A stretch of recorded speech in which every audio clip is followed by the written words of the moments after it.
All right, this one is a repeat. The original one was a 20-minute EMOM of 10 sandbag squats and 10 ring dips with a bag. You choose the weight on the sandbag. I did it with a 180-pound bag last time, and I did it as an EMOM last time.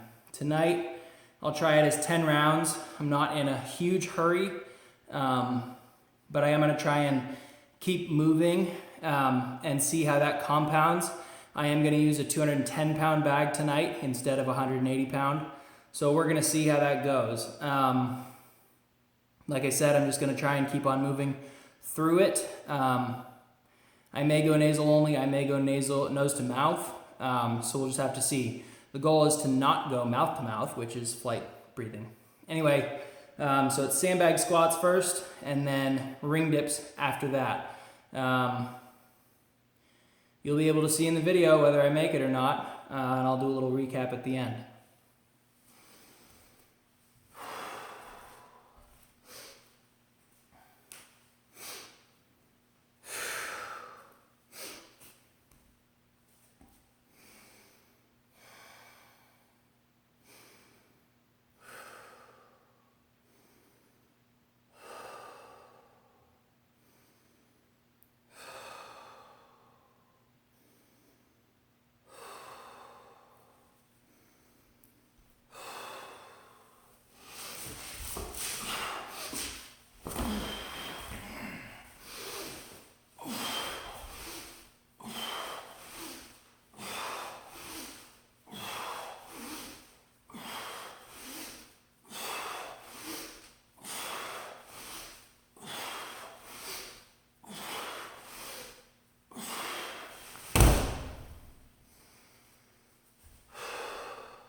that's it for me tonight.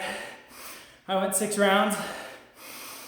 Another constraint that I didn't mention before was that the sandbag squats have to be unbroken or you redo that set, which makes it a lot more difficult. So you could do 5 and 5, use a heavier bag, maybe even go a little faster. But having to do the unbroken, it restricts your breathing, makes everything worse. So that was a good constraint. I'm glad I did that. It has been a while since I've squatted. Felt great on the sandbag squat, just heavy. So I've done lots of lunging, which is fine, but the squat is a little bit different than the lunge. And the sandbag squat is even more different than that. Barbell squat, you're moving through about the same range of motion. A sandbag squat, you're pushing the hips back farther, lean forward more, whereas on a lunge, a little more of a high bar and you're up a little bit straighter on purpose to balance that weight. So different, loved it. I did a long warm up today, long for me, probably 15 minutes. I didn't do any of that foam rolling, I didn't do any of that stuff. I never do, not anymore. But I used to do, so today I did the oblique opener for awareness. His left shoulder in the back, that scap, needs some serious work. And after doing the oblique opener correctly, I'm realizing a little bit more, I'm getting a little more in touch with what's actually missing, which is amazing. Thanks for that tip. I think it was Richard or somebody on there, Cariana, Anthony's or something. Anyway, so oblique opener, then I went psoas opener, leaning against the wall, which really helped. And then I went bicep opener, tricep extensions, dumbbell pullovers, and then I took a med ball and I did leg extensions sitting on a box with those. And that actually, I thought it was gonna activate my VMO a little bit more. It actually got my adductors, my groin muscles, probably from squeezing the ball and running through that range of motion. Those are short as it is, so it's perfect that I'm working them. And like most things, if it's hurting, or if it's working, it means it needs to be working. Went into the workout, feel great after the workout. On the rings when I was warming up, I was noticing a little bit shoulder restriction, just not warmed up, or maybe I didn't have enough pump is what I was thinking. And then I just widened those rings out a little bit, and it took it from front of the shoulder and tricep to chest and pec, and a little bit of tricep, and then a little bit in the back too. But didn't allow that trap to come up because I was limiting my depth in the dip with my inhale on the way down. So that's something you can try. Same thing on the sandbags when I was warming up, limiting my depth with my inhale. Other than that, the workout was really tough. It was intense. I didn't time it. I mean, I can go back and look at the time on here, but that wasn't the point. I wanted to feel my adductors and hamstrings and glutes, and my obliques. I've been really hitting the left oblique, and I'm very tired now.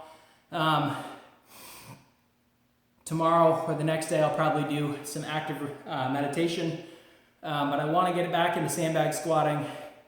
It's there, but it's so challenging, and it's tough to psych myself up for if I don't have a person working out with me. Maybe we'll do a piece on motivation. Anyway, good workout. I don't think it was terribly long. I think it was probably around 10, 12 minutes, somewhere in there. Maybe a little bit less, doesn't really matter. I went 6 rounds because I wanted to go 5 rounds. And I have found that if I give in and I'm just like, yeah, let's do 5 rounds today, that's fine. Or hey, let's do 3 rounds today, I'm not feeling like 6, or I'm not feeling like 7, or I'm not feeling like whatever I've prescribed. Or, 20-minute AMRAP, hey, let's cut it down to 17 minutes. Or let's just cut the reps back a little bit. Don't need to go that way.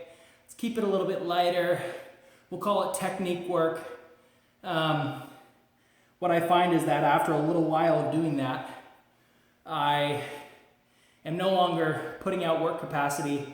I'm no longer challenging myself mentally, and I'm giving in to whatever I want to do because, my ego and my mind is being a little bitch and just saying, yeah, give in, just quit, you're fine, it'll be okay, you can pick up tomorrow. So I think it's very important to be able to push past that and know what you need, instead of just always giving into what you want. Sometimes your want and your need line up. Julian talks about this in one of the latest episodes on the Strong Fit podcast, where pushing your need to be stronger than your want. I think there needs to be a balance there between the two, because you can say that you need, like I have said for years and years and years, that I need to work out 6 days a week. I need to do that. And on some level, a couple of years ago, that was true, because that was what was keeping me sane. That's what was bringing my anxiety down at all. And I didn't even know I had anxiety. But letting your need push you too far is a problem, where I need, and that's a false need. I won't say it's your actual need, but your false need. Being in touch with what your real need is very important, which all of us, we're responsible for what we know. That's about all we're responsible for. If you don't know it, you can't be really held accountable for it. All that to say, I have lately, because I'm by myself working out, struggling to find motivation by myself. What am I training for? I go back to the original why, which is health, longevity, balance, pain-free movement, and to be able to move well past the time when I need to. And yeah, that's great to be able to go back to the original why, but daily motivation is another thing entirely. And I was talking with a friend recently who was saying that he also has been struggling with motivation, because he feels like he's programming just for himself, where before he was programming for 10, 15, 20 people.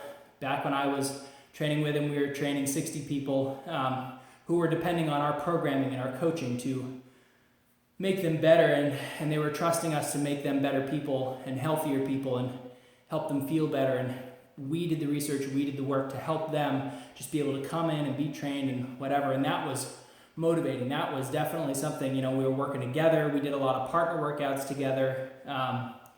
And it was just interesting talking to him, where he's in a different location than I am and in a different place in his life than I am. And, I'm here training by myself, like most of you probably are training by yourselves. And the difficulty to find motivation after years and years and years of doing this. And yes, it does get to, what's your core reason? What's your core principle? What are you doing this for? Why do you want to do this? Why do you want to keep going? But also, it helps if you have the discipline and you have the self-authority to be able to tell yourself, we're doing this because we need this for our mental health. And it doesn't have to be something huge, It was going to be, I put out there that it was going to be a 10-rounder today. I wanted 10 rounds. On a different day, chances are I probably would have been able to do 10 rounds.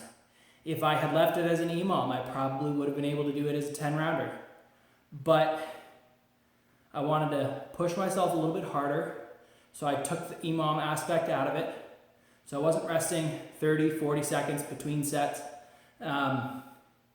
between each exercise, I should say. It was just going from exercise to exercise makes it more intense. I wasn't doing nasal only today, which I did last time. Nose to mouth, it makes you push the fight a little bit harder, which means you're going to push a little bit harder for what you're capable of. And I increased the weight of the sandbag by 30 pounds, which might not sound like much, but if you think that doesn't sound like very much, when it's either 3/4 of your body weight or your body weight, you either haven't worked with the sandbag or you aren't working hard enough. Anyway, all of that to say, I needed the extra push, so I gave myself the extra push.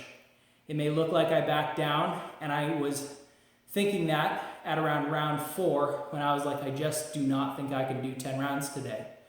And my dips started giving up, everything kind of started giving up at round 4-ish. So I said to myself, you're going to do 5 rounds. It was more of a commanding. It wasn't forceful. It was just very set. You are going to do you're going to do 5 rounds. You're going to finish half the workout. And then I started round 5, and I said, we're going to do 6. We can do 6. We're physically capable. We're going to go ahead and do 6. And every time coming back to the sandbag for the last 3 rounds, telling myself, burn the questions, pick up the sandbag. You got this. Pick up the sandbag. So it's not just positive self-talk. It's also the way you talk. Because you can say to yourself, oh, I want to do this, or I probably should pick up the sandbag. Or you can say, pick it up. You are going to pick it up. You're going to work harder. And it applies to everything, not just exercise. Exercise is a great way to discipline yourself. Notice I said discipline. I didn't say punish. So the point of exercise is to love yourself through discipline, whereas a lot of people nowadays take it as a punishment for the bad food they ate, or a punishment for whatever they went through in the day, or a punishment for this or that or the other thing, and they're not expressing love to themselves through discipline and through that authority over themselves to take themselves to the gym. Whereas for me, that is a very, very key aspect of fitness, is the discipline to come in and make a habit out of this and make a pattern out of this.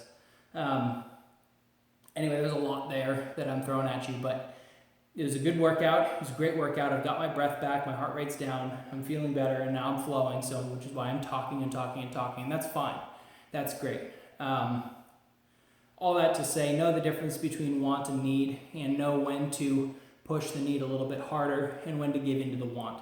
I think there's a balance in both. I think it comes down to semantics. For some people, they're telling you, well, you're just saying the same, you're pointing at the need, or you're pointing at the want, or whatever you're pointing at. But find that balance for yourself and push that balance. Push it to find out if what you think is your need to back off and go a couple rounds fewer is really just your want to quit, or whether your need to push a few rounds more and go 7 rounds, 8 rounds, when you really should stop at 6 or 5. Is that your need, or is that your want, your ego wanting you to push harder, just to say that you did because you feel like such crap about yourself as a person outside of the gym? The reason I know about this stuff is because I've struggled with this stuff myself. Anyway, those are some thoughts today, post-workout. Give this one a try, definitely worth it. If you don't have this heavy of a sandbag, fine, just make it more intense for yourself, either higher reps, or more rounds, or nose-to-mouth breathing, or if that's not that difficult for you, nose-to-nose breathing. That'll make it a little bit more difficult if you're just starting out on that. If you don't have dips, I'm sure you have push-ups. If you don't have a sandbag, you can use non-object. If you have to use a bar for squat, probably do front squats. That will make it a little bit tougher. But just go for it. And the biggest takeaway, I guess, would be know the difference between the need and the want, and know when to scale back or scale up the workout for yourself to express that need and get it to where it should be. Other than that, good luck and have fun. It's gonna hurt.